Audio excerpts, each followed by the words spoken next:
আজকে যে অঙ্কটি করাবো সেটা আসলে আমাদের বহু পরীক্ষায় এসেছে ইতিমধ্যে। আপনারা জানেন রেলওয়েতে অনেকবার এসেছে, ভূমিতে এবং খাদ্যে অনেকবার এসেছে। অঙ্কটি দেখতে মনে হচ্ছে খুব সহজ, কিন্তু আসলে আমরা অনেকেই ভুল করে থাকি।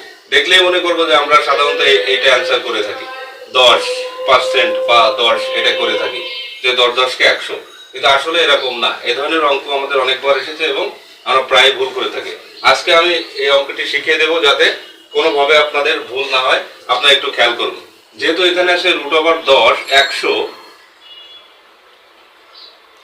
√100 মানে আমরা সাধারণত লিখে থাকি 10, কারণ 10-এর উপরে স্কয়ার দিলে হয় হচ্ছে 100।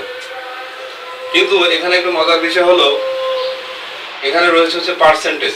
পার্সেন্টেজ মানে কত আমরা জানি 1/100। 1% মানে হচ্ছে 1/100 হয়।